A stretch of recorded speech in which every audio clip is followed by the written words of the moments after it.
నమస్కారం. వార్తలకు స్వాగతం. వివరాల్లోకి వెళ్తే అమరావతిని సందర్శించి అక్కడ ఉన్న సరికొత్త అవకాశాలను వినియోగించుకోవాలని సింగపూర్ పారిశ్రామికవేత్తలకు ఆంధ్రప్రదేశ్ ముఖ్యమంత్రి చంద్రబాబు నాయుడు పిలుపునిచ్చారు. సింగపూర్ లో నిర్వహిస్తున్న ప్రపంచ నగరాల సదస్సుల్లో పాల్గొన్న ఆయన నాయకత్వ సదస్సు రెండో సమావేశంలో తెలివైన నగరాలు మానవ అవసరాలకు ఎలా అనుగుణంగా ఉండాలి అనే అంశంపై ప్రసంగించారు. ఈ సందర్భంగా చంద్రబాబు నాయుడు మాట్లాడుతూ 25 ఏళ్ల క్రితమే సమాచార సాంకేతిక రంగం ప్రాధాన్యంపై తాను మాట్లాడిన విషయాన్ని గుర్తు చేశారు. ముందస్తుగా అవకాశాలను గుర్తించి చర్యలు తీసుకోవడం వల్ల నేడు తెలుగువారు తలసరి ఆదాయంలో ముందంజలో ఉన్నారని పేర్కొన్నారు. ప్రస్తుతం కృత్రిమ మేధస్సు యుగం ప్రారంభమైందని ఆయన అన్నారు. ప్రజలే కేంద్ర బిందువుగా ఉండే అభివృద్ధి తమ ప్రభుత్వ విధానమని స్పష్టం చేశారు. Generally, subject also if you see the future of the tale of future cities, can smart cities love humans? I can say very proudly, if you build proper cities, then automatically it will love us. That is where we are today. With my limited experiences, I want to share some thoughts. We are in inspiring time. How to make use of our time is very, very important. Technology is matured. 25 years back, I used to talk about IT. Now, AI has matured. How it is going to transform further if you can analyze. I visualized future is for IT. Then I promoted IT as a policy maker that has given tremendous advantage. I can say proudly, first mover advantage on technology, India took advantage. In India, as a policy maker, I took advantage. Now within 25 years time, all over the world, I can say proudly one more thing, highest per capita income earners are Indians. Among Indians, my state, my province people are the number one, around 35% of Indian origin. That is the strength of technology. Today, if you see here,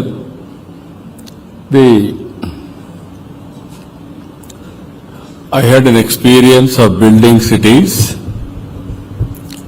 Earlier I built one city, conventional smart city, technology first, urban infill, infrastructure, economy, automation, that has become a livable city today.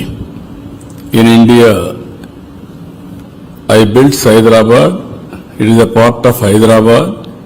Today, highest per capita income of the state and also most livable city is Hyderabad. That is how we built. Future is, my state is divided into 2 states. God has given me to build one more city. That is where I am building Amravati today. This is a Hyderabad brownfield city. Now I am building greenfield city, new branded city. In this, future city people first. Inclusion, equity, nature, opportunity, that is livable city. This will be experiential city. That is where we are planning in a big way.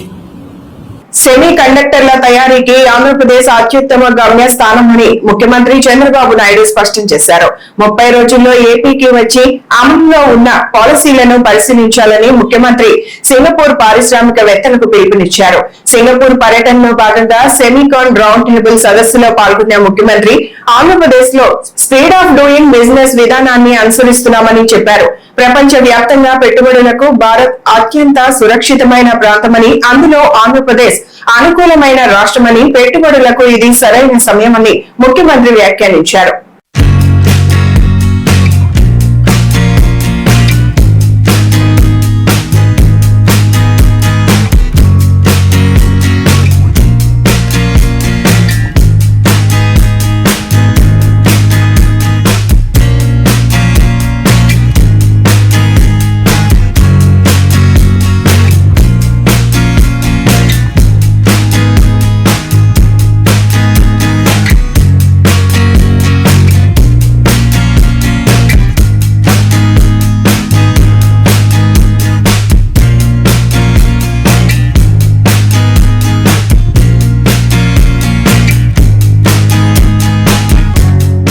మంగళగిరిలోని TDP కేంద్ర కార్యాలయంలో మంత్రి లోకేష్ 90వ రోజు ప్రజా దర్బార్ నిర్వహించారు. ఈ సందర్భంగా వివిధ సమస్యలపై వచ్చిన ప్రజల వినతులను ఆయన స్వీకరించారు. పల్నాడు జిల్లాకు అత్యంత కీలకమైన వరికెపూడిసెల ఎత్తిపోతల ప్రాజెక్టు నిర్మాణ పనులను త్వరితగతిన ప్రారంభించేలా చర్యలు తీసుకోవాలని వరికెపూడిసెల జల సాధన సమితి ప్రతినిధులు మంత్రి నారా లోకేష్ ను కలిసి విజ్ఞప్తి చేశారు. అలాగే బుద్ధ యోగా ఫౌండేషన్ ద్వారా మోసపోయిన 1056 మంది యోగా ఇన్స్ట్రక్టర్స్ తమకు న్యాయం చేయాలని కోరుతూ మంత్రి దృష్టికి తీసుకెళ్లారు. గత 3 ఏళ్లుగా చేసిన సేవలను గుర్తించి భవిష్యత్తులో ప్రభుత్వ పర్యవేక్షణలో కొనసాగించేలా చర్యలు తీసుకోవాలని వారు అభ్యర్థించారు.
పల్నాడు జిల్లా నరసరావుపేటలో మాజీ ఎమ్మెల్యే కాసు మహేష్ రెడ్డి పిడుగురాళ్ల సిఐ వెంకట్రావుపై జిల్లా ఎస్పీకి ఫిర్యాదు చేశారు. ఈ సందర్భంగా మాట్లాడుతూ కూటమి ప్రభుత్వ హయాంలో కొందరు పోలీసులు అధికార దుర్వినియోగానికి పాల్పడుతున్నారని ఆరోపించారు.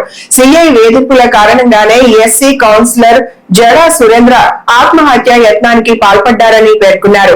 బాధిత కౌన్సిలర్ కు న్యాయం జరిగే వరకు వైఎస్ఆర్సీపీ పోరాటం కొనసాగుతుందని స్పష్టం చేశారు.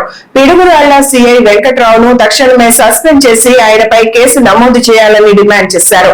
జిల్లా పోలీసు యంత్రాంగం స్పందించకపోతే హైకోర్టును ఆశ్రయించి న్యాయ పోరాటం చేస్తామని హెచ్చరించారు. ఒకప్పుడు గతంలో తెలుగుదేశం ఉంటే రౌడీయిజం, గుండాయిజం తెలుగుదేశం కార్యకర్తలు చేసేవాళ్ళు. ఇప్పుడు రౌడీయిజం, గుండాయిజం వాళ్ళ కార్యకర్తలు కాదు, పోలీసులు కూడా సిఐఏ చేస్తున్నాడు ఇక్కడ గుండాయిజం. ఆయన ఏదో పెద్ద ఇక్కడ పర్మనెంట్ లాగా ఎలవేళలా ఇదే ప్రభుత్వం ఉంటుంది, తాను ఏమనుకుంటే అది చేస్తాను. సరే, ఎల్లకాలం టైం ఒకటే ఉండదు. మరో 2-3 సంవత్సరాల్లో జగన్మోహన్ రెడ్డి గారు వస్తారు. ఇటువంటి అధికారులకు ఏమవుతుందో ఆ రోజున చెప్తాం. ఉద్యోగాలు తీసేసి అదే పోలీస్ స్టేషన్ బొక్కలో వేసేటట్టు చేస్తాం. చూస్తారు కదా రేపు. అన్యాయంగా పాపం యువకుడిని చిత్రహింసలు పెట్టి 2 సంవత్సరాల క్రితం అధికారం వచ్చిన వెంటనే, తెలుగుదేశం ప్రభుత్వం వచ్చిన వెంటనే 35 లక్షలు వసూలు చేశాడు ఈ సిఐ. ఇప్పుడు ఇంకా కావాలంట, ఇంకా కేసులు పెడతాను, గంజాయి కేసులు, ఇతర కేసులు పెడతాను. ఏం మీ జాగీరా? మీరు గొప్ప కేసులు పెడితే మేము పెట్టలేమా? అందుకే ఎస్పీ గారికి కంప్లైంట్ తీసుకెళ్తున్నా. ఖచ్చితంగా హైకోర్టులో కూడా కేసేస్తాం. ఇంక నుంచి ఎవరిని అక్రమంగా నిర్బంధించినా, ఎవరిని కొట్టినా ప్రైవేట్ కంప్లైంట్స్ పెడుతూనే ఉంటాం. ఈ రోజు కాకపోతే రేపు పాపం పండిద్ది కదా. నేను ఒకరోజు పండగ నుండిద్దా? మీ ఇష్టం వచ్చినట్టు తప్పు చేస్తే ఎవరైనా సరే, ఏ పార్టీ వాడైనా, వైఎస్ఆర్ వాడైనా శిక్షించండి. తప్పు చేయకుండా మీరు డబ్బులు వసూలు చేసుకోవడానికి, ఇష్టం వచ్చినట్టు లూటీలు చేయడానికి, వైఎస్ఆర్సీపీ కార్యకర్తల మీద అక్రమ కేసులు పెట్టి డబ్బులు వసూలు చేస్తుంటే ఇంకూరుకునేది ఉండదు. ఖచ్చితంగా చట్టపరంగా కంప్లైంట్స్ ఇచ్చుకుంటూ పోతాం. ఈరోజు కాకపోతే రేపు జవాబుదారు అవుతారు. ఖచ్చితంగా మీరందరూ ఉద్యోగాలు పోయేటట్టు రేపు ఎంక్వైరీలు ఉంటాయి. పాపం సూరికి అన్ని విధాలుగా పార్టీ అండగా ఉంటుంది. త్వరలో జగన్మోహన్ రెడ్డి గారి దగ్గర తీసుకెళ్లి ఆయన సమస్యలు కూడా అధ్యక్షుడికి చెప్పేటట్టు, పార్టీ అన్ని విధాలుగా అండదండలుగా ఉండేటట్టు ఆయనే స్వయాన కంప్లైంట్ ఇచ్చాడు. ఎస్పీ గారికి రేపు ఈ కంప్లైంట్ స్వయాన నేనే పోయి ఇస్తాను. ఒకవేళ చట్టపరంగా పోలీసులు ఏ యాక్షన్ తీసుకోకపోతే హైకోర్టులో ఖచ్చితంగా కంప్లైంట్ వేస్తాం. ఊరుకునే సమస్య లేదు. ఎంత దూరమైనా సరే పోయి ఇది తేల్చుకుంటాం. అవసరమైతే రాష్ట్ర నాయకులు ఇంకోసారి సూరి జోలికి వస్తే రాష్ట్రంలో ఉన్న ప్రతి వైఎస్ఆర్సీపీ సీనియర్ లీడరు పిడుగురాళ్లకు వస్తాడు, అండగా నిలబడతాడు. గుర్తుపెట్టుకోండి. ఈరోజు ఏదో కంప్లైంట్ ఇచ్చాడు కాబట్టి ఓ ఎస్సీయే కదా, డబ్బు లేనోడే కదా, ఏమన్నా చేద్దాం అనుకో. డబ్బు లేనోడైనా సరే ఎస్సీలైన ఆత్మాభిమానం ఉన్నోళ్ళు వాళ్ళ కష్టంతో వాళ్ళు బతుకుతున్నారు. ఎంగిలి కూడికి ఆశపడి బతకట్ల వాళ్ళెవరు. వాళ్ళ కష్టంతో రూపాయి సంపాదించుకొని బతుకుతున్నారు. లంచాలు తిని బతకట్ల వీళ్ళలాగా. ఖచ్చితంగా ఈగ వాలిన ఒక్క ఎస్సీ మీద ఇంక నుంచి మీరే చూస్తారు. పోలీసులతోనే ఇంక పోరాటం మొదలవుతుంది. తాడో పేడో తేల్చుకుంటాం. ఏం పర్లేదు, ఎన్ని కేసులు పెడతారో మీరు పెట్టండి, అంతకు మూడింతలు పెడతాం. రేపు ఈసారి పోలీసులు దొంగ కేసులు పెట్టిన పోలీసుల మీద కూడా కేసులుంటాయని తెలియజేస్తున్నారు.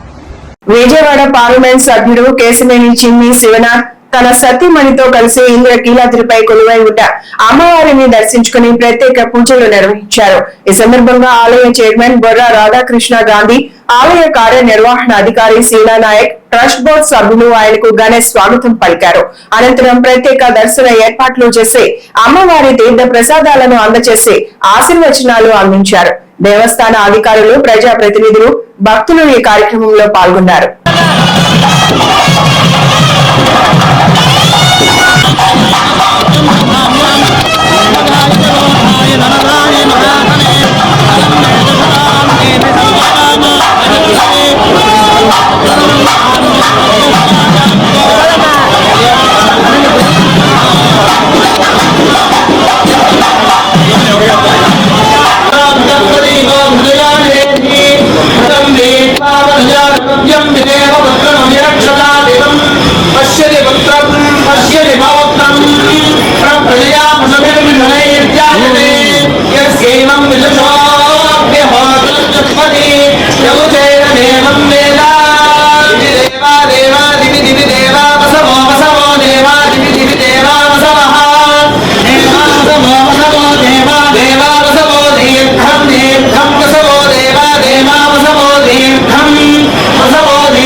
దెందులూరు నియోజకవర్గానికి చెందిన ప్రముఖ న్యాయవాది ఏడుపుగంటి శ్రీనివాసరావుపై టీడీపీ నాయకులు తీవ్ర విమర్శలు గుప్పించారు. జిల్లా తెలుగుదేశం పార్టీ కార్యాలయంలో నిర్వహించిన విలేకరుల సమావేశంలో వారు మాట్లాడారు. ఈ సందర్భంగా పలువురు మాట్లాడుతూ దెందులూరు ఎమ్మెల్యే చింతలూరు ప్రభాకర్ రావు ప్రోత్సాహంతోనే శ్రీనివాసరావుకు పార్టీ రాష్ట్ర న్యాయ విభాగంలో పదవి లభించిందని పేర్కొన్నారు. అయితే ఆ విషయాన్ని విస్మరించి వైఎస్ఆర్సీపీకి అనుకూలంగా వ్యవహరిస్తూ దిగజారుడు రాజకీయాలకు పాల్పడుతున్నారని ఆరోపించారు. సస్పెండ్ చేయమని కానీ ఇప్పుడు వరకు కూడా సరే అది జరగలేదు. ఇప్పుడు ఈ ప్రెస్ మీట్ పెట్టారు కాబట్టి ఇప్పుడు మన జిల్లా పార్టీ ప్రెసిడెంట్ గారు ఎవరైతే ఉన్నారో చెట్టి గారు ఇప్పుడు సస్పెండ్ చేయడం జరిగింది. అది సంతోషమే. మరి ముసుగు తెలుగుపోయి ఒకటే చెప్తా ఉన్నాం, పార్టీలో పనిచేయచ్చు ఎవరైనా రాజకీయంగా వ్యక్తిగత దోషం అనేది మరి మానుకోవాలి. కుటుంబాల గురించి మాట్లాడటం మానుకోవాలి. నువ్వు న్యాయవాది వృత్తిలో ఉన్నావు కానీ ఒక కుటుంబాన్ని మరి నువ్వు ఏ విధంగా మాట్లాడేవో అర్థమవుతా ఉంది. నువ్వు జనసేన పార్టీలో కొంతమంది నువ్వు జనసేన పార్టీ అని చెప్పుకున్న వాళ్ళని తీసుకొచ్చి నువ్వు ప్రెస్ మీట్ పెట్టి ఒక ఛానల్లో ప్రెస్ మీట్ పెట్టించిన మాట వాస్తవం కదా. ఈ ఇబ్బందులు ఉంటే ఇబ్బందులుగా మాట్లాడుకోవాలి కానీ కుటుంబాన్ని ఎంచడం రాజకీయ పరంగా తెలుగుదేశం మనిషి అని చెప్పి 2 సంవత్సరాల నుంచి తను చేసిన తెలుగుదేశం పార్టీ ప్రజలకు కానీ మా అందరికి కానీ కేసు ఏదైతే అధ్యక్షులు అని చెప్పారు. కోర్టు కేసు మాయ చేశారో మరి వైఎస్ఆర్ ఏం చేశారో మీకు మీడియా నిపుణులు అందరికీ తెలుసు. మొత్తం జిల్లా రాష్ట్ర వ్యాప్తంగా అందరికీ తెలియదు ఏమి లేదు దీని గురించి. కానీ కుటుంబాల గురించి మాట్లాడే ముందు ఆయన కుటుంబం గురించి కూడా ఒకరు మాట్లాడతారని తెలుసుకుంటాం. ఆయన మేలు నేను ఎందుకు మాట్లాడుతున్నారో ఆ ఆడపిల్ల ఇంట్లో తన ఇంట్లో ఒక ఆడపిల్లలో మీరు చెట్లు పెళ్ళాలని అనుకుంటారు. మరి ఎందుకు మాట్లాడు ఒక కుటుంబాల గురించి ఎందుకు మాట్లాడుతున్నారో నాకైతే ఏం అర్థం కావట్లేదు. ఏదైనా ఉంటే పై స్థాయిలో వచ్చి చెప్పమని చెప్పారు. అయినా ఈయన ఇంటించుకోకుండా పద్దాగా మీడియా వింటున్నామని పిలవటం, నిమిషానికి ఒకసారి మీడియా పెడతాం, ఇవన్నీ కూడా మాకు ఇబ్బందిగానే ఉంది, పార్టీకి ఇబ్బందిగా ఉంది, మా కాన్స్టిట్యూన్సీకి ఇబ్బందిగా ఉందని చెప్పి మేము చెంటి గారికి వచ్చి చెప్పని జరిగింది.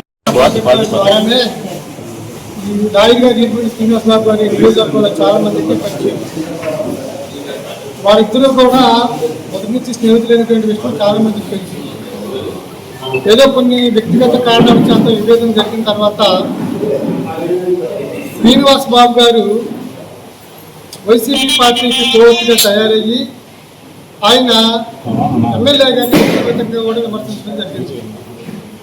గతంలో ఒకసారి ఆయన మాట్లాడుతూ సిద్ధార్థ లోత్రా అనేటువంటి ప్రముఖ లాయరు అటు వైసీపీకి వాదిస్తున్నాడు, ఇటు టీడీపీకి వాదిస్తున్నాడు అని చెప్పి చెప్పడం జరిగింది. కానీ సిద్ధార్థ లోత్రా అనేటువంటి అతను ఏ రాజకీయ పార్టీకి సంబంధం లేనటువంటి వ్యక్తి. కానీ ఈరుపల్లి శ్రీనివాస్ బాబు అనేటువంటి అతను రాష్ట్ర స్థాయిలో ఉన్నటువంటి లీగల్ సెల్ పార్టీకి నేను వైస్ ప్రెసిడెంట్ అని చెప్పుకుంటూ మరి వైసీపీకి సంబంధించి నియోజకవర్గంలో సంబంధించిన పటాడ అబ్బాయి చౌదరి గారికి కానీ ఆ పార్టీకి కానీ కోవిడ్గా పనిచేస్తూ పార్టీని విమర్శిస్తూ మా నాయకత్వాన్ని విమర్శిస్తూ మా ఎమ్మెల్యే గారిని వ్యక్తిగతంగా విమర్శిస్తూ ఆ కుటుంబాన్ని విమర్శించడం అనేటువంటి జరిగింది. నేను ఏలూరు రూపన్న పార్టీ అధ్యక్షుడిగా గత 7 సంవత్సరాలుగా పనిచేయడం జరిగింది. ఏదైతే కొన్ని నెల రోజులుగా మన బెంగళూరు కాన్స్టిట్యూన్సీలో ఒక దురదృష్టకరమైన, ఒక దౌర్భాగ్యమైన, ఒక నీచమైన సంస్కృతిని లేవనెత్తిన ప్రముఖ లాయర్ అని చెప్పుకుంటా ఉన్నాడు. నేను తెలుగుదేశం స్టేట్ లీగల్ సెల్కే వైస్ ప్రెసిడెంట్ అని చెప్పుకుంటాడు. చెప్పుకుని పార్టీకి ద్రోహం చేస్తూ నేనేదో పెద్ద మనిషినని పెద్ద బిల్డప్ ఇస్తూ ఉంటాడు. చూశారుగా మైకిల్ దగ్గర ఎలా మాట్లాడుతున్నాడో, పెద్ద నాకేమీ తెలియదు, నేనే పెద్ద తెలుగు గలవాడిని, లాయర్గా నీకు తెలివితేటలు ఉండొచ్చు. ఆ లాయర్ భిక్ష పెట్టిందే మా ఎమ్మెల్యే చింతమనేని ప్రభాకర్. విజయవాడలోని తన కార్యాలయంలో నిర్వహించిన విలేకరుల సమావేశంలో విజయవాడ ఎంపీ కేశినేని చిన్ని మాజీ ఎంపీ కేశినేని నానిపై తీవ్ర స్థాయిలో విమర్శలు గుప్పించారు. తనపై, తన కుటుంబ సభ్యులపై సామాజిక మాధ్యమాల్లో జరుగుతున్న ప్రచారానికి సమాధానంగా ఈ వ్యాఖ్యలు చేసినట్లు తెలిపారు. కేశినేని నాని బ్యాంకు రుణాల వ్యవహారంపై వివరణ ఇవ్వాలని డిమాండ్ చేసిన చిన్ని ఇండియన్ ఓవర్సీస్ బ్యాంక్ నుంచి తీసుకున్నట్లు చెబుతున్న 120 కోట్ల రుణాల అంశంపై ప్రజలకు సమాధానం చెప్పాలని కోరారు. రుణాల చెల్లింపులు, తనఖా ఆస్తుల అంశాలపై పలు ప్రశ్నలు లేవనెత్తారు. ప్రభుత్వానికి చెల్లించాల్సిన పన్నులు, వస్తు సేవల పన్ను బకాయిలపై కూడా నాని స్పందించాలని చిన్ని అన్నారు. ఆరోపణలుంటే తీసుకొని వచ్చి మీడియా సాక్షిగా మీడియా వారితో అడిగిస్తే దేనికైనా సమాధానం చెబుతాను. నా మీద కానీ, నా కుటుంబం మీద కానీ ఏ కోర్టులో కూడా నేను కేసు వేసాను, నేను సుప్రీంకోర్టును డైవర్ట్ చేశాను అని అన్నావు కదా, చూపించు, ఆధారాలు చూపించు. నేను తెచ్చా, కోర్టులో ఉన్న కేసు కాగితాలు కూడా మీకు ఇచ్చా. ఈ కోర్టులో ఆన్లైన్లో కొడితే వచ్చేస్తాయి. కాబట్టి ఇవన్నీ పరిశీలించి, గమనించి, అర్థం చేసుకుని ఏదైనా మీరు ఈ యొక్క సోషల్ మీడియా ప్రచారాన్ని ఏదో అయిపోయిందని ప్రజలకు చూపించవద్దని మీ మీడియా మిత్రులందరికీ సవినయంగా వివరిస్తూ అందరికీ మరొక్కసారి ధన్యవాదాలు. మీరు ఏమైనా క్వశ్చన్ అడగచ్చు.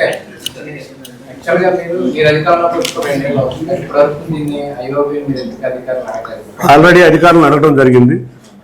మా వాళ్ళు అందరూ కూడా 4 లెటర్లు రాయడం జరిగింది. వాళ్ళు సిబిఐ కూడా ఎంక్వైరీ పంపించారు. సిబిఐ వాళ్ళు కూడా ఉత్తరం రాశారు, క్రిమినల్ కాన్స్పిరసీ అని. అందుకనే ఇప్పుడు దాకా ఇవి వచ్చినాయి. లేకపోతే గత 6 సంవత్సరాల్లో మూలబడిపోయిన ఫైలు మేము వచ్చిన అధికారంలోకి వచ్చినాక ఒక్కొక్కటి ఆర్థిక నేరాలు బయటకు తెస్తున్నాం కాబట్టి దీన్ని ఇవ్వడం జరిగింది.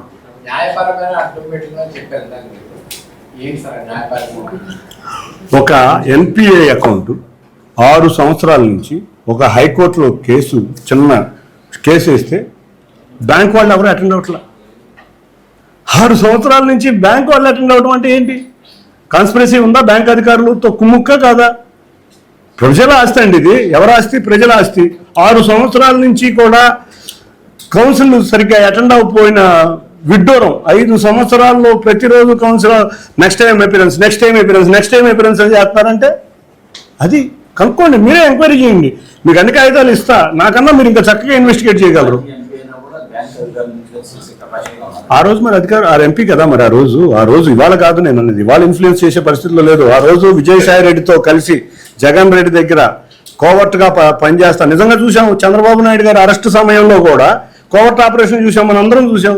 అదే కోవర్ట్ ఆపరేషన్ తన ఆర్థిక నేరాలను దాచుకుంటానికి, ప్రజల ఆస్తుని కట్టకుండా ఉండటానికి వాళ్ళతో కొల్యూడై, బ్యాంక్ అధికారులతో కొల్యూడై 2019 నుంచి ఈ ఫైల్ని 2024 దాకా లోపలికి కోల్డ్ స్టోరేజ్ లో పడేపించారు బ్యాంక్ అధికారులతో. గుంటూరు ప్రభుత్వ ఆసుపత్రిలో ఎంఆర్ఐ స్కానింగ్ సేవల నిర్వహణపై రోగులు తీవ్ర అసంతృప్తి వ్యక్తం చేస్తున్నారు. పలు జిల్లాల నుంచి చికిత్స కోసం వచ్చే రోగులు ఎంఆర్ఐ స్కానింగ్ కోసం రోజుల తరబడి వేచి ఉండాల్సిన పరిస్థితి నెలకొన్నట్లు ఆరోపిస్తున్నారు. చికిత్స పొందుతున్న కొందరు రోగులకు వారం రోజుల తర్వాత రాత్రి 8 గంటలకు ఎంఆర్ఐ స్కానింగ్ నిర్వహిస్తామని సమాచారం ఇచ్చినా ఆసుపత్రికి వచ్చిన తరువాత కూడా గంటల తరబడి నిరీక్షించాల్సి వస్తోందని బాధితులు వాపోతున్నారు. పేద మధ్యతరగతి ప్రజలకు ఉచితంగా పారదర్శకంగా వైద్య సేవలు అందించాల్సిన ప్రభుత్వ ఆసుపత్రిలో ఇలాంటి పరిస్థితులు నెలకొనడం వల్ల రోగులు ఆవేదన వ్యక్తం చేస్తున్నారు. సోమవారం వచ్చాం, అయితే గురువారం రాశారు ఎంఆర్ఐ స్కానింగ్. గురువారం మిషన్ పనిచేయలేదని చెప్పేసి మళ్ళా ఈరోజు అంటే సోమవారం 8 to 10 వరకు టైం ఇచ్చారు. ఇప్పుడు 11 అవుతుంది. మరి ఇంతవరకు మాకేం స్పందన లేదు. దయచేసి అధికారులు మాకు సహాయం చేయగలరని నేను కోరుతున్నాను. మనకు వచ్చిన ముందు పంపిస్తాం, ఎందుకని అడిగితేనే దీని ప్రకారం పంపిస్తామని చెప్తున్నారు. నా నెంబర్ వాళ్ళందరూ ముందు వాళ్ళకి ఫోన్ చేస్తున్నారు. వాళ్ళు ఇష్టం వచ్చినట్టు మాకంటే వాళ్ళకి వచ్చినట్టు ముందు వెళ్ళిపోతారు. గురువారం రాశారు, ఆ రోజు ఫోన్ చేసినట్టు 4 నిమిషాలు పనిచేస్తారు. వాళ్ళకి రాశారు, 8 గంటలు వచ్చారు. వస్తే మాకంటే వెనక వచ్చిన ముందు పంపిస్తున్నారు, కానీ నన్ను మాత్రం పంపేయండి, వెయిట్ చేయండి 2 వరకు అని చెప్తున్నారు. అది ప్రాబ్లం. బాపట్ల జిల్లా చీరాల ఓడరేవు నగర వనంలో యోగాంధ్ర కార్యక్రమం ఘనంగా నిర్వహించబడింది. ఈ కార్యక్రమంలో స్థానిక ప్రజలు, అధికారులు, యువత పెద్ద సంఖ్యలో పాల్గొన్నారు. ఆరోగ్యకరమైన జీవన శైలిని ప్రోత్సహించడమే లక్ష్యంగా నిర్వహించిన ఈ కార్యక్రమంలో వివిధ యోగా ఆసనాలు, శ్వాస వ్యాయామాలు, ధ్యాన సాధనలను ప్రదర్శించారు. శారీరక, మానసిక ఆరోగ్యానికి యోగా ఎంతగానో ఉపయోగపడుతుందని నిర్వాహకులు తెలిపారు. ప్రభుత్వ సూచనల మేరకు యోగా ప్రాధాన్యతను ప్రజల్లోకి తీసుకెళ్లేందుకు ఇలాంటి కార్యక్రమాలు నిర్వహిస్తున్నట్లు అధికారులు పేర్కొన్నారు. సో ఈ పాదహస్తాసనం అబ్డామినల్ మీద ప్రెజర్ క్రియేట్ చేసుకుందంటే అబ్డామినల్ ఇష్యూస్ ఏమైనా ఉంటే రిజాల్వ్ మీన్స్ యాంగిల్స్ మనం ఆసనం చేసినప్పుడు మన సైడ్ ఒక ట్రయాంగిల్ ఫామ్ అవుతుంది కాబట్టి దీన్ని త్రికోణాసనం అన్నాం. సో ఒక 3 seconds రిలాక్స్ అవుదాం. పెట్టండి, కుడివైపుకే వంగండి. అందరూ ఒకవైపు, నేను చెప్తున్నాను కదా ఆల్రెడీ. సో మన కుడి పాదాన్ని స్ట్రైట్గా ఉంచి కుడివైపుని వంగాలి, గాలి వదులుతూ. సో ఎంత వీలైతే పాదాన్ని టచ్ చేయండి, లేకపోతే యాంకిల్ వెనకాల ఉంచండి. సో మన పైన ఉన్న ఇబ్బంది అనిపిస్తే డ్రాప్ చేసేయండి. నేను 30 అయిపోయినాక రిలాక్స్ అవుదాం, అప్పుడు రిలాక్స్ అవుదాం. మళ్ళీ గాలి తీసుకుంటూ పైకి, అగైన్ బ్యాక్, అండ్ కుడి భుజం నుంచి మరియు గంటను ఛాతీగా come centre and relaxing stand. మనం లెఫ్ట్ సైడ్ చూడాలి. మళ్ళీ గాలి తీసుకుంటూ సెంటర్,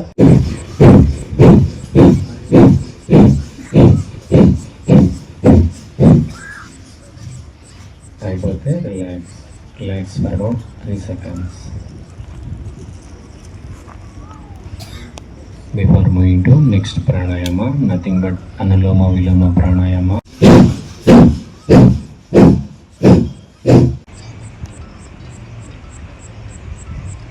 ఎన్నికల జాబితా పారదర్శకత, ఖచ్చితత్వం కోసం చేపడుతున్న సర్వే కార్యక్రమంలో మండల క్లస్టర్ ఇన్ఛార్జ్ గంగిరెడ్డి విష్ణువర్ధన్ రెడ్డి పాల్గొన్నారు.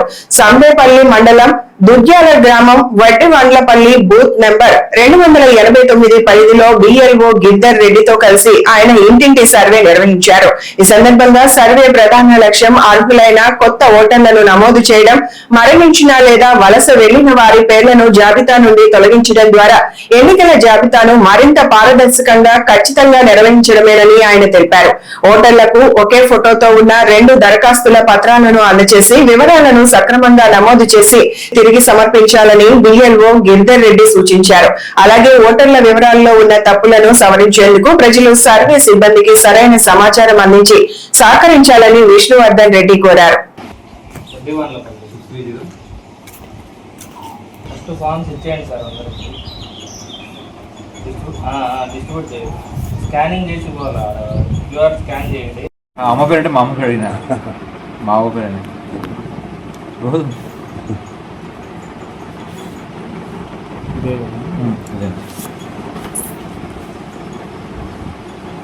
కలరే అందుకే కొత్త ఫోటో ఇవ్వమన్నా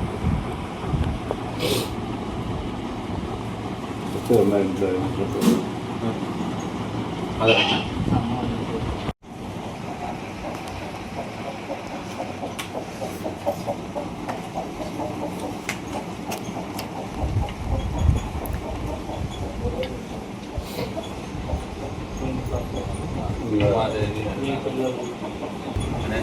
రాంబాబు ఉన్నది రాంబాబు ఇచ్చినారు చూడండి చూడండి రాంబాబు లేదా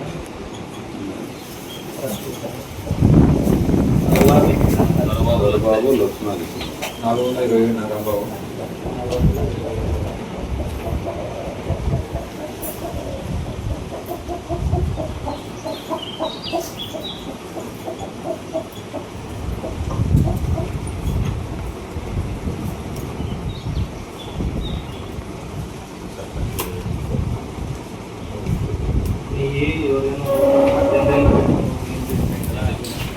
వాళ్ళ లేకుండా హనుమకొండ జిల్లా కలెక్టరేట్ మినీ సమావేశ మందిరంలో ప్రత్యేక సమగ్ర సవరణ కార్యక్రమంపై సమీక్ష సమావేశం జరిగింది.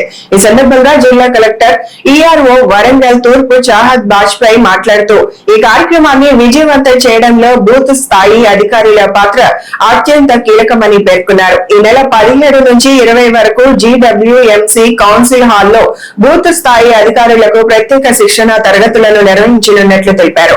రోజుకు 2 బ్యాచ్ల చొప్పున సుమారు 230 పోలింగ్ కేంద్రాల అధికారులకు శిక్షణ ఇవ్వనున్నట్లు వెల్లడించారు. ఈ సమావేశంలో సంబంధిత తహసీల్దార్లు, డిప్యూటీ డిఎం, హెచ్ఓతో పాటు ఇతర అధికారులు పాల్గొన్నారు.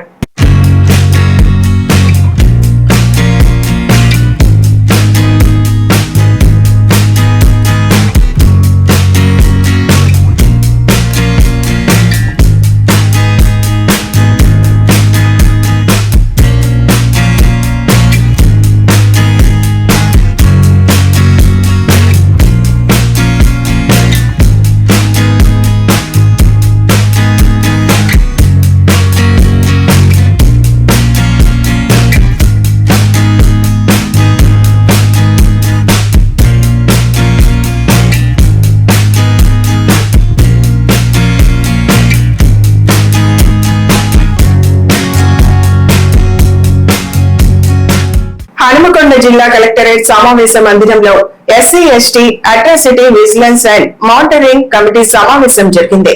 ఈ సమావేశంలో జిల్లా కలెక్టర్ చాహద్ బాజ్పేయి సంబంధిత అధికారులతో కలిసి కేసుల పురోగతిని సమీక్షించారు. ఈ సందర్భంగా కలెక్టర్ మాట్లాడుతూ ఎస్సీ ఎస్టీ అట్రాసిటీ కేసులను నిరంతరం సమీక్షిస్తూ వాటి పరిష్కారాన్ని వేగవంతం చేయాలని ఆదేశించారు. పెండింగ్ లో ఉన్న కేసులను ప్రాధాన్యంగా తీసుకుని విచారణలను త్వరగా పూర్తి చేయాలని పోలీస్ అధికారులకు సూచించారు. దర్యాప్తు పూర్తయిన కేసుల్లో ఛార్జ్ షీట్లు సకాలంలో దాఖలు చేసి న్యాయ ప్రక్రియను వేగవంతం చేయాలని స్పష్టం చేశారు.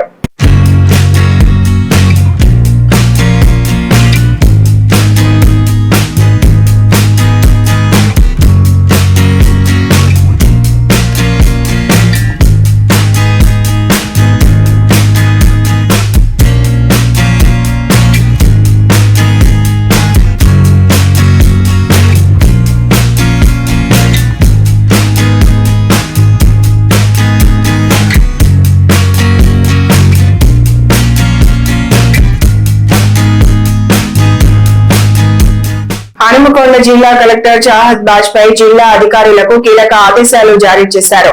ప్రజావాణి కార్యక్రమంలో అందిన పెండింగ్ దరఖాస్తులను వెంటనే పరిష్కరించి ప్రజలకు త్వరితగతిన సేవలు అందించాలని సూచించారు. ప్రజావాణి కార్యక్రమం అనంతరం దరఖాస్తుల నమోదు, పరిష్కార ప్రక్రియపై కలెక్టర్ సమీక్ష నిర్వహించారు. ప్రజల నుంచి వచ్చే అర్జీలను స్వీకరించిన వెంటనే ఆన్లైన్ లో నమోదు ప్రక్రియను వేగవంతం చేయాలని ఆదేశించారు. రసీదుల జారీ ఆలస్యం కాకుండా అదనపు కంప్యూటర్లు, అవసరమైన సిబ్బందిని ఏర్పాటు చేసి ప్రక్రియను సులభతరం చేయాలని తెలిపారు. ప్రజావాణి కార్యక్రమం ముగిసిన తరువాత కూడా అర్జీదారులు నిరీక్షించాల్సిన పరిస్థితి ఉండకూడదని స్పష్టం చేశారు.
హనుమకొండ జిల్లాలో చిన్నారుల ఆరోగ్య పరిరక్షణ లక్ష్యంగా pulse polio, stop diarrhoea campaign, జాతీయ నులు పురుగుల నివారణ కార్యక్రమాలను విజయవంతం చేయాలని జిల్లా కలెక్టర్ చాహద్ బాజ్పేయి అధికారులను ఆదేశించారు. కలెక్టరేట్ కాన్ఫరెన్స్ హాల్లో జరిగిన జిల్లా టాస్క్ ఫోర్స్ సమావేశానికి అధ్యక్షత వహించిన కలెక్టర్ 0 నుంచి 5 సంవత్సరాల ప్రతి చిన్నారికి తప్పనిసరిగా పోలియో చుక్కలు వేయాలని సూచించారు. వలస కార్మికులు, ఇటుక బట్టీలు, నిర్మాణ ప్రాంతాల్లో ప్రత్యేక శ్రద్ధ తీసుకోవాలని ఆదేశించారు. ఈ నెల 28న పల్స్ పోలియో కార్యక్రమం నిర్వహించనున్న నేపథ్యంలో బస్టాండ్లు, రైల్వే స్టేషన్లు, ట్రాన్సిట్ పాయింట్లలో కూడా టీకాలు అందించనున్నట్లు అధికారులు తెలిపారు.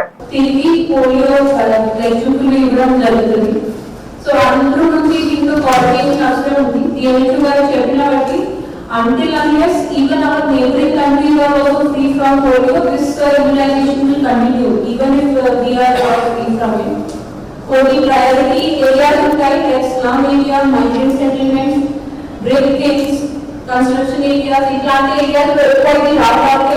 ICDS తరఫున నుంచి, ఎడ్యుకేషన్ డిఓ తరఫున నుంచి కంపల్సరీ చిన్న పిల్లలకి అవగాహన, పేరెంట్స్ కి అవగాహన క్రియేట్ చేయాలి. On this day they should take their kids to మీరు దీంట్లో హెల్ప్ చేయొచ్చు.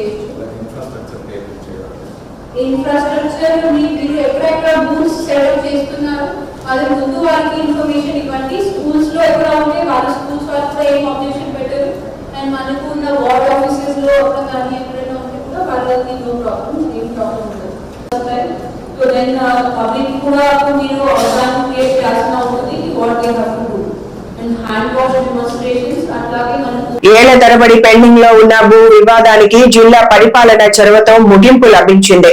ప్రజావాణి కార్యక్రమంలో సమర్పించిన వినతిపై కలెక్టర్ స్పందించడంతో రైతుకు న్యాయం జరిగింది.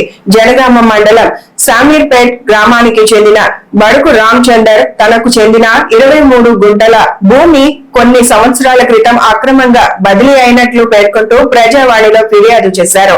ఇంతకు ముందు పలుమార్లు అధికారులను ఆశ్రయించినప్పటికీ సమస్యకు పరిష్కారం లభించలేదు. దీంతో సంతృప్తి వ్యక్తం చేసిన రామచందర్ తన సమస్యను పరిష్కరించిన జిల్లా కలెక్టర్ కు ప్రజావాణి వేదికగా కృతజ్ఞతలు తెలిపారు. భూమి మా అన్న బిడ్డ ఎక్కించుకున్నది 23 గుంటలు ఎక్కించుకుని ఇక్కడికి అక్కడ ఎక్కడ రాలేదు. ఇక్కడికి వచ్చిన కానీ సార్ మాకు మంచిగా న్యాయం చేసింది కాబట్టి 23 కూడా మాకు న్యాయం జరిగిందని ఒక 10 సంవత్సరాల నుంచి మా అన్న బిడ్డ డిప్యూటీ ఎత్తే దాని వల్ల మళ్ళా చేసుకున్నాక ఒకటి ఇష్టం తీసుకుంది డిప్యూటీ ఇష్టం. దాంతో మళ్ళీ నాకు భూమి అంటే నేను ఎక్కడ పోయాను అనుకున్నాక మళ్ళీ కలెక్టర్ దగ్గరికి వచ్చాక మాకు ఎక్కింది సార్ 23 గుంటలు ఎక్కింది. దాంతో మేము పాపలేను. శ్రావణపేట మా సొంతం. బనక రామచంద్ర నా పేరు. సార్ వల్ల మాకు 23 గుంటల జాగా ఎక్కింది సార్.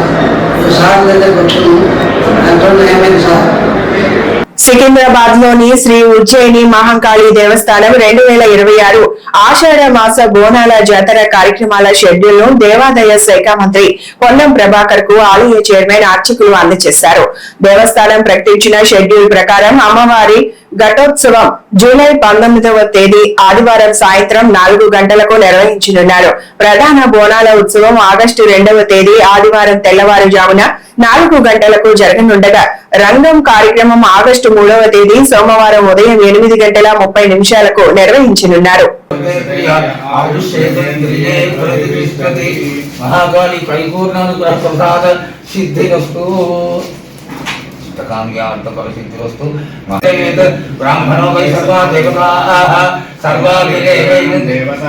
కుత్బుల్లాపూర్ నియోజకవర్గం సురారం డివిజన్ లో తీవ్ర తాగునీటి సమస్య నెలకొంది. న్యూ షాపూర్ నగర్, సురారం ప్రాంతాల్లో తాగునీటి సరఫరా నిలిచిపోవడంతో స్థానిక ప్రజలు తీవ్ర ఇబ్బందులు ఎదుర్కొంటున్నారు. రోజుల తరబడి మంచినీరు అందకపోవడంతో మహిళలు, వృద్ధులు బిందెలతో రోడ్లపైకి వచ్చి తమ ఆవేదన వ్యక్తం చేశారు. ఈ పరిస్థితిపై మాజీ కార్పొరేటర్ మంత్రి సత్యనారాయణ మరియు డివిజన్ బీఆర్ఎస్ పార్టీ అధ్యక్షుడు పుప్పాల భాస్కర్ తీవ్ర ఆగ్రహం వ్యక్తం చేశారు. హెచ్ఎండబ్ల్యూఎస్ఎస్బి అధికారుల నిర్లక్ష్య వైఖరి వల్లే సమస్య తీవ్రతరమైందని వారు విమర్శించారు. సురారం డివిజన్ ప్రజలకు యుద్ధ ప్రాతిపదికన తాగునీటి సరఫరా పునరుద్ధరించి సమస్యకు శాశ్వత పరిష్కారం చూపాలని వారు డిమాండ్ చేశారు. ఈ రోజు 129 డివిజన్ లో న్యూ షాప్ నగర్ లో ప్రెస్ మీట్ పెట్టడం జరిగింది. ఎందుకంటే గత కొన్ని రోజులుగా మేము ఇక్కడ వాటర్ సమస్యకు అధికారుల దృష్టికి తీసుకుపోయినప్పుడు ఏ అధికారి కూడా స్పందించట్లేదు, వాటర్ వర్క్స్ అధికారి స్పందించట్లేదు. అందుకని ఇక్కడ ప్రెస్ మీట్ పెట్టడం జరిగింది. గౌరవ డివిజన్ అధ్యక్షులు, ఇక్కడ ఉన్న బస్తీ పెద్దలు, నాయకులు, మా బీఆర్ఎస్ నాయకులు అందరూ కలిసి బస్తీ సమస్యల మీద ఖచ్చితంగా ప్రెస్ మీట్ పెట్టాలి. ఎందుకంటే అధికారులు పట్టించుకోవట్లేరు, జిహెచ్ఎంసీ అధికారులు పట్టించుకోవట్లేరు, వాటర్ వర్క్స్ అధికారులు కూడా పట్టించుకోవట్లేరు. గతంలో కేసీఆర్ గవర్నమెంట్లో 24 అవర్స్ కరెంట్ ఉండేది, వాటర్ కూడా దినం తప్పించి దినం వచ్చేది. ప్రతి సమస్యల మీద ఏది ఉన్నా కూడా 1 గంట సేపటి 2 గంటల సేపట్లో పరిష్కరించేవాళ్ళం. వాటర్ వర్క్స్ డిపార్ట్మెంట్లో ఈ యొక్క బస్తీలలో నీళ్ళు వస్తలేవని చెప్పేసి స్థానికంగా మా ఎమ్మెల్యే గారు, గౌరవ కార్పొరేటర్లు అందరూ కూడా మా యొక్క నాయకులతో కలిసి ధర్నా నిర్వహిస్తే ఈ రోజు వరకు కూడా అధికారుల కనీసం కూడా ఇంతవరకు స్పందన లేదు. అదేదో చెవుల శంఖ ముదినట్టు జరిగిన పరిస్థితి మాది.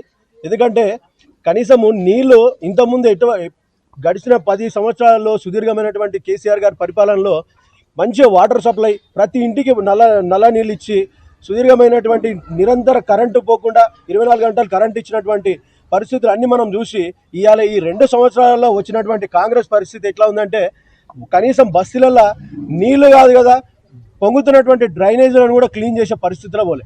కుత్బుల్లాపూర్ నియోజకవర్గంలోని మన ప్రజల సమస్యలపై మన కార్పొరేటర్ సత్యన్న గారి ఆధ్వర్యంలో, అలాగే డివిజన్ అధ్యక్షుడు పుప్పాల గారి ఆధ్వర్యంలో ఈరోజు న్యూషాపూర్ నగర్లోని ప్రజల సమస్యలపై మెయిన్గా వాటర్ ప్రాబ్లం 4-5 రోజులకు ఒకసారి రాకుంటే ప్రజలు ఏం తాగుతారని చెప్పి మేము ఈ అధికారం నిలదీస్తూ ఉన్నాం. ముఖ్యంగా ఎందుకంటే 10 సంవత్సరాల కింద మనం చూసాం, 12 సంవత్సరాలు అయిపోయింది తెలంగాణ వచ్చినాక. 10 సంవత్సరాలు కేసీఆర్ ఆధ్వర్యంలో ఆ రోజు మన తెలంగాణ గవర్నమెంట్ వచ్చినాక ఏ ఒక్కరికి నీళ్ల బాధ రావద్దు, మహిళలకు కరెంటు ప్రాబ్లం ఉండొద్దు అని చెప్పి 24 గంటల కరెంట్ ఇచ్చిన ఘనత, వాటర్ ఇచ్చిన ఘనత మన కేసీఆర్ గారికే దక్కుతా ఉంది. ఆ రోజు 3 సార్లు ఎమ్మెల్యే గారు ఇక్కడ మన హ్యాట్రిక్ ఎమ్మెల్యే గెలిచినాక ఈరోజు కాంగ్రెస్ గవర్నమెంట్ మన కుత్బుల్లాపూర్ మీద కక్ష కట్టి ఇక్కడ నీళ్ళు ఇస్తే, కరెంట్ ఇస్తే రేపు రాబోయే జిహెచ్ఎంసీ ఎలక్షన్లలో మళ్ళీ బీఆర్ఎస్ వాళ్ళే గెలుస్తారు. మనం వీళ్ళకు వాటర్ తక్కువ, కరెంట్ తక్కువ ఇస్తే రేపు మళ్ళీ ఎలక్షన్ల ముందు మనం అది చేసి మనం మొత్తానికి మళ్ళీ కాంగ్రెస్ అవ్వాలని చూస్తూ ఉంది. వాటర్ అంటే చాలా ప్రాబ్లం అయిపోతుంది. అప్పుడైతే మంచిగా కేసీఆర్ ఉన్నప్పుడైతే రోజు 2 రోజులకు ఒకసారి ఇచ్చినా కూడా ఎక్కువ గంట ఇచ్చేది, మంచిగా ఫుల్ ఉండేది. నీళ్ళు అనేది ఒక్కరోజు ట్యాంకర్ దగ్గర కాదు, వాళ్ళ ఆఫీస్ దగ్గర కూడా వెళ్ళలేదు. ఇప్పుడు ఏమైతుందంటే రోజు 2 రోజులు, ఒక రోజుకు తప్పి ఒక రోజు ఇస్తున్నాడు కాబట్టి ఆయన 40 నిమిషాలు అంటున్నాడు, 40 నిమిషాలు అయితే ఇవ్వట్లేదు, 30 నిమిషాలు ఇస్తున్నాడు. 4 ఫ్యామిలీలు ఉన్నప్పుడు 4 ఫ్యామిలీలో 5-5 నిమిషాలు పట్టుకున్నా కూడా రోజు బిందెలు తీసుకొని కొట్టుకోవాల్సి వస్తుంది. అది వారానికి ఇచ్చినా ఒక వారం రోజులను కొట్టుకుంటుంటాం కానీ ఇప్పుడైతే ఒకనాడు తప్పించి ఒకనాడు కొట్టుకోవాల్సి వస్తుంది. రోజు అపార్ట్మెంట్లో గొడవలే తప్ప ఇంకోటి ఉండలేదు. వీడు చేసే పనులు ఇట్లా ఉంటున్నాయి. అందుకే మాకు శిరీష మేడం దగ్గర కూడా ఒక రోజు వెళ్ళేసిన ఆమె కూడా రెస్పాన్స్ అయితే ఇస్తా మేడం చేస్తా మేడం అంటుంది కానీ ఇంతవరకు రెస్పాన్స్ అయితే లేదు. ఈ వార్తలు ఇంతటితో సమాప్తం. నమస్కారం.